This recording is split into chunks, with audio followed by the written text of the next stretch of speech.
Hi guys, my name is Jack and today we're going to take a look at another horrible case with you. In March 2020, the COVID-19 pandemic hit the United States. The entire world began to shut down, and people were gripped with shock and fear of an unknown disease. On March 23rd, 12-year-old daughter Gretchen Anthony, who was visiting her father at the time, received a text message from her mother. "Good morning. I have tested positive for the coronavirus. That means I will have to stay home for at least 2 weeks." "Okay, I really hope you feel better," Ava replied. Shortly thereafter, the mom stopped sharing the location of her phone with her daughter. Over the next 3 days, friends and family members received several text messages describing Gretchen's deteriorating condition. What was strange was that no one could reach the 51-year-old woman. She didn't even call her beloved young daughter, which was very unlike a loving mom. Those close to her began to suspect a scenario far worse than even an acute case of COVID-19. Someone else was sending messages from Gretchen's phone to cover up her disappearance. The police got involved, and soon it became clear to investigators looking for Gretchen that someone was indeed using the pandemic to cover up the woman's disappearance. Gretchen was born on January 8, 1969, in Doylestown, Pennsylvania.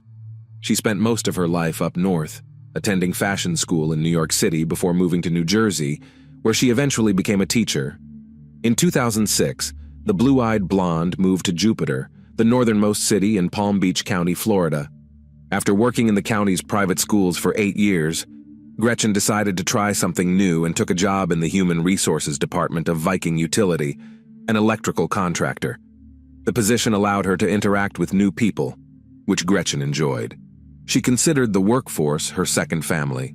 Her first marriage didn't work out, but the former spouses remained on good terms and continued to raise their beloved daughter with shared custody.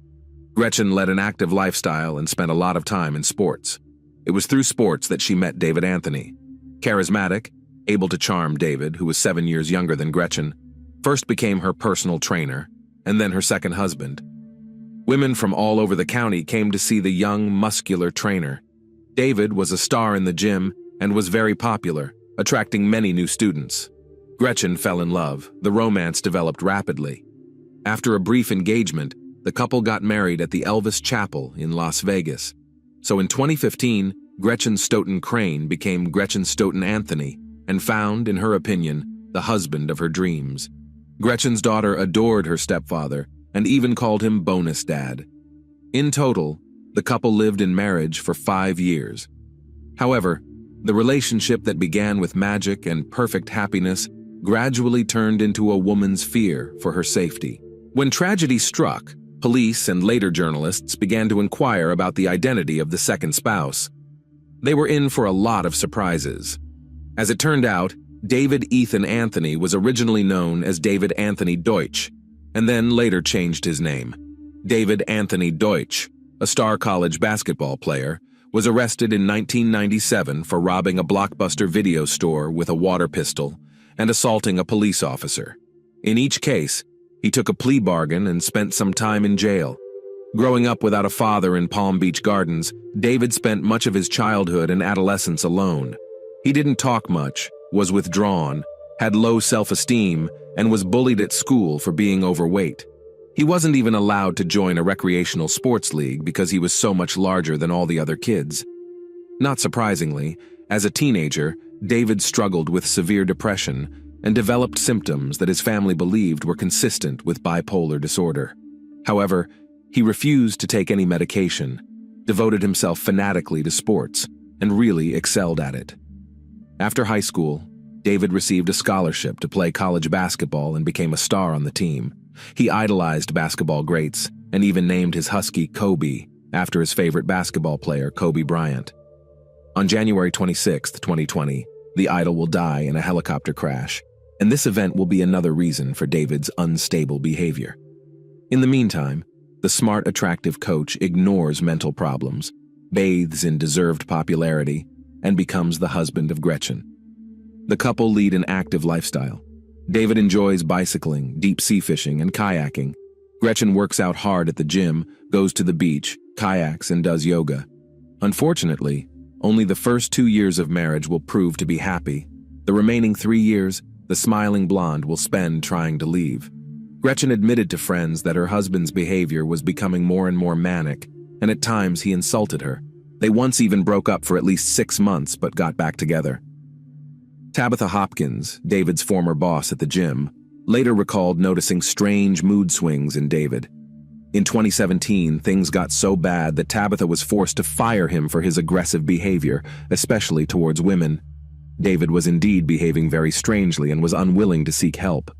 The man became obsessed with the end of the world and loaded 3 large bags of rice, several pots, pans, and 10 pairs of shoes into his truck in 2018.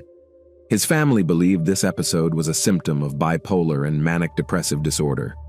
Bad periods were followed by good ones in which David tried to do something about his behavior. He even managed to get Tabitha Hopkins to give him his job back by assuring the gym owner that he was trying to be a better person and attending self-improvement seminars. Tabitha softened. There was no denying David's effectiveness as a trainer. The clients were delighted with him. Over time, as the mental illness continued untreated, David's condition worsened. Gretchen recognized that her husband had problems and shared this with friends. Sometimes, she said, she would lock herself in their bedroom just to increase the distance between them. "I noticed this crazy look in his eyes," she texted a friend, Dawn, one morning in late December. David was gaining momentum, and the spouse didn't know what he was capable of. "I'm watching him on the cameras and waiting for him to go to bed," Gretchen wrote another evening. "Then I'll go downstairs, get a knife, and put it under my pillow, just in case, and hopefully sleep." That same year, on Christmas Eve, Gretchen couldn't find her personal belongings. She searched the house, looked in David's backpack, and found her wedding ring, passport, driver's license, credit cards, and some money. The incident so disturbed Gretchen that she texted Don, her boss and friend, that she was afraid of her own husband. By the end of the month, Gretchen made the decision to end the tumultuous relationship. In December 2019, she forced David to move out of the townhouse to her mother's house, who lived nearby, and changed the locks. It was during this time that David's colleagues noticed a gradual change in his behavior. Most of the time, the trainer was one of the first to arrive at the gym, but after the events in the family, he began to come later and later, seemed more and more withdrawn and sullen. On January 26th, Kobe Bryant, David's idol, dies. When Kobe Bryant passed away, something happened, Tabitha recalls. "You'd think David and Kobe Bryant were best friends. He was traumatized by it." In the days that followed, David was hysterical, crying and wailing in front of the fitness club groups he led and refusing to go home. Despite his emotionally fragile state, David took an active role in a controversial self-improvement program called Gratitude Training, which critics likened to a cult. He spent thousands of dollars on seminars, but refused to tell his family what he was doing during the sessions. David's behavior regressed. On February 24th, he failed to show up for work. When Tabitha tried to find out if he was okay, he attacked her, and the supervisor made the decision to terminate the employee permanently. This time, Tabitha caught a glimpse of David's frightening rage and was truly frightened. Hopkins texted Gretchen about the incident and asked her to be careful. "That's the last time I talked to Gretchen," she would later say. 4 days later, on February 28th, 2020, just weeks before her disappearance, Gretchen files for divorce. David's stability is rapidly going downhill, and he is becoming increasingly hostile. On March 7th, the woman David had begun dating booked a seat at an unusual art class. They were to drink wine and draw pictures, under the guidance of the instructor. However, the evening did not go according to plan.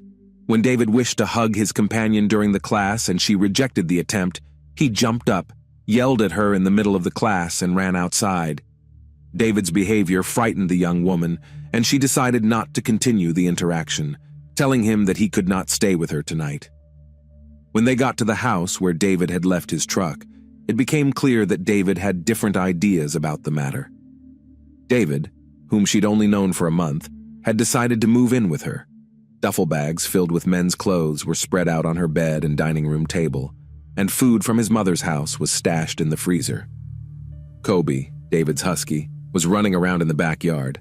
David left only after a new friend called her neighborhood security company. When Gretchen went missing, Her family told investigators that David was returning to her home after he left. The young woman was concerned for her safety and installed surveillance cameras throughout the house and garage. On March 11th, the World Health Organization declared a pandemic. A few days later, David, believing the pandemic to be an end-of-the-world prophecy, showed up at Gretchen's house in the early morning hours. He believed the world was coming to an end and walked around the windows trying to convince his almost ex-wife to go with him to Costa Rica, where he thought they could escape the virus. After a few hours, Gretchen relented and allowed David into the house. That evening, a patrolling police officer noticed David, visibly nervous and sweaty, strutting around outside a Riviera Beach restaurant and at one point approaching a group of teenage girls. The officer noticed David's license plate, partially covered with black duct tape, and headed toward him. David claimed that his 12-year-old stepdaughter had taped the license plate and began to act even more nervous. The man ignored the police officer's orders not to move, yanked open the door of his truck and began searching for something under the seat. Fearing what would happen next, the officer pointed a gun at David and ordered him to the ground. When the officers looked under the driver's seat where David was trying to reach, they found a large knife. David was arrested for resisting arrest, but posted bail a few days later and was released. The pandemic was gaining momentum. In the early 20s of March, some states began banning people from leaving their homes. Gretchen, like everyone else, was trying to figure out how to live in the new realities. She shared informational videos about the virus and how to stay safe, posting memes and jokes mocking the absurdity of the new normal. On Thursday, March 19th, she posted a quote from a meditation blog. "When there is chaos around you, the wisest choice is to create peace within yourself." After that, her profile was no longer active, and she stopped answering calls and messages. This moment divided life into before and after for all of her near and dear ones. Texting from Gretchen Anthony's phone to friends and family began on March 23, 2020. Over the course of several days, friends and family received a series of messages from Gretchen stating that she was quarantined at home, then describing her deteriorating condition and hospitalization in the emergency room at Jupiter Medical Center. Another message claimed she was transferred to another CDC facility that did not exist. On March 24th, Don Paris, Gretchen's supervisor and friend, received a message from her saying, "I tested positive for coronavirus early this morning. This is bad news, but I am at a coronavirus CDC treatment center that only handles COVID cases. The good news is that my blood type can potentially be used in treatment. I'm not sure if you remember when I said I have a strain of mad cow disease in my blood. Well, that strain is important for gathering more answers and finding a cure. For safety reasons, Dr. Sinclair and her team strongly encourage program participants to keep contact only with immediate family members. I chose my mom."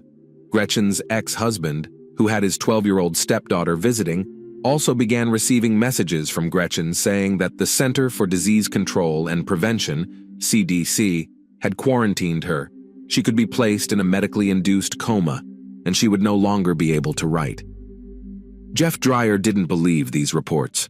He was confused by the multiple text errors and abbreviations. The manner of speech in the messages sounded more like David Anthony, and Jeff became alarmed.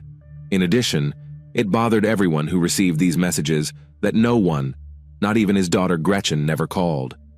Friends couldn't imagine Gretchen dying of anything, since at 51 she was in good shape and took her health very seriously. When calls to the medical center confirmed that Gretchen Anthony had not been admitted there, the family along with friends decided to contact the police to check if their loved one was doing well.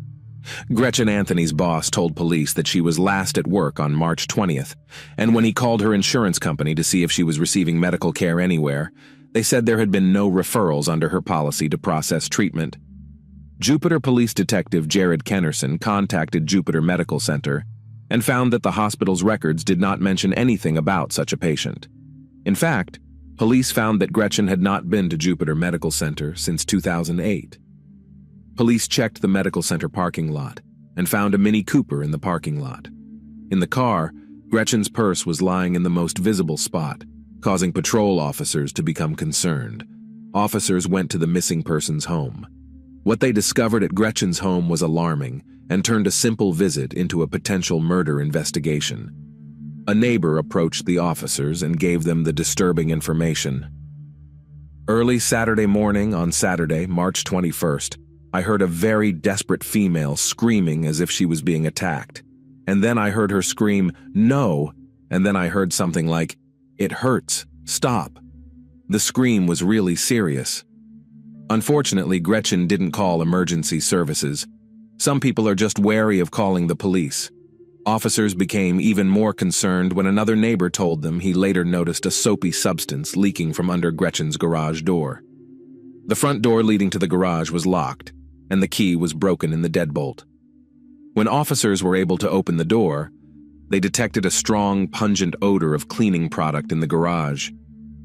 Using body cameras, patrol officers searched the house several times. They found evidence of a violent struggle, a broken picture frame, shards of glass on Gretchen's bed, and a soiled towel. Officers noticed that surveillance cameras inside the house had been removed from the walls, possibly to destroy compromising evidence, and sent a request to a service provider to recover the footage from the cloud. Police officials made inquiries and discovered that a neighbor had taken a photo of a black Nissan pickup truck parked outside Gretchen's home after the terrifying screams. The exact same pickup truck was owned by Gretchen's almost ex-husband, David Anthony, who suddenly decided to leave. His mother told police that her son packed up his truck and hit the road on Tuesday, March 24, 2020, saying he was going to Costa Rica.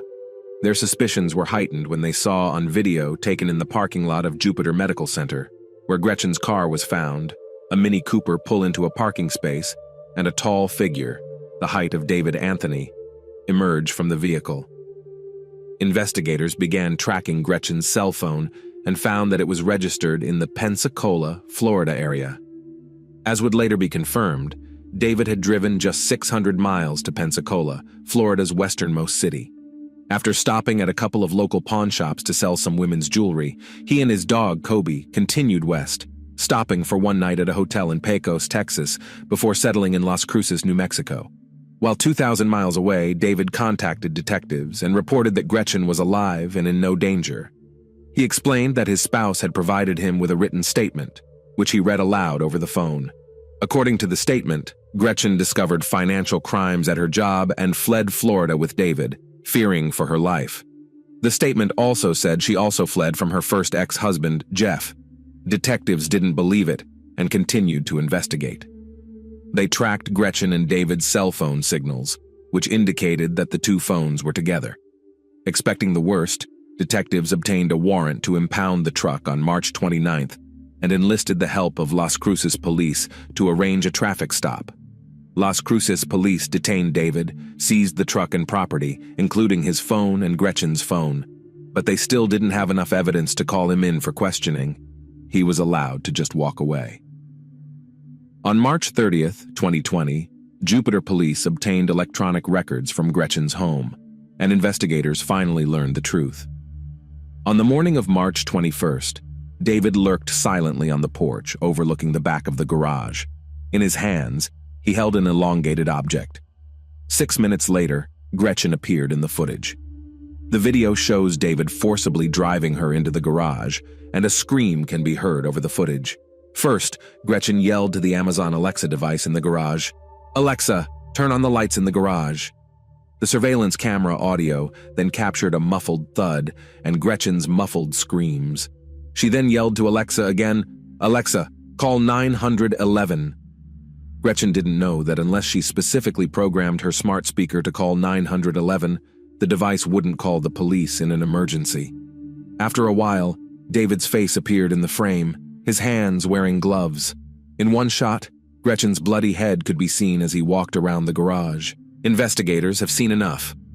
On March 30th, detectives get a warrant for David's arrest. Gretchen's case went from being a missing persons case to a murder investigation. Detective Kennerson rushed to Las Cruces. Shortly before midnight, March 31st, police arrested David outside a convenience store. Jupiter detectives questioned him at the state police headquarters in Las Cruces, New Mexico. They had one goal: to get David to reveal the whereabouts of Gretchen's body. And the detectives failed. David claimed that Gretchen was alive. In fact, during the interrogation, David Anthony made this claim 35 times. Detectives even tried using a voice recording of Gretchen's daughter, whom David really loved. With her father's permission, the girl recorded her request. "David, it's Ava. I love you. I'm scared. I miss my mom," she told him. "I need to know where my mom is. Please do the right thing and tell me where my mom is. Please. I love you." Detectives played the tape to David, but he remained indifferent. While behind bars, he refused to say anything about what had happened to Gretchen. In his typical restraint, he remained silent for months. David knew it would be difficult for the prosecutor to get a conviction without Gretchen's body. He was charged with second-degree murder and extradited to Florida. While David was in custody in Palm Beach County, Florida, a grand jury indicted him for kidnapping and upgraded the murder charge from second-degree to first-degree murder. This was a turning point, and in December 2020, after 8 months in prison, the criminal took a plea deal with the prosecutor. The fact is that he could have faced the death penalty for first-degree murder. Under the terms of the deal, David would plead guilty to second-degree murder in exchange for a 38-year prison sentence. The main condition of the deal was that he would lead investigators to Gretchen's body. On December 21st, 9 months after Gretchen Anthony disappeared, David Anthony admitted what everyone already knew. He killed his wife. Gretchen's body was found wrapped in a blanket 3 miles from her home, in the woods behind a Walmart store and near a nursing home. Investigators determined she died from stab wounds to her neck and torso. There were several defensive wounds. She was fighting for her life. At the sentencing hearing, David Anthony said the COVID-19 pandemic was a contributing factor to his crime because he saw the pandemic as Armageddon from which he had to flee. "My delusions saw the COVID pandemic as a prophecy of the end of the world, an Armageddon that I felt compelled to avoid at all costs." Under the terms of the plea agreement, David Anthony was sentenced to 38 years in prison on January 14, 2021. He is currently serving his sentence at the Martin Correctional Institution in Florida. Thanks for watching, guys. That was Jack with you. Subscribe to the channel. There are many shocking stories ahead.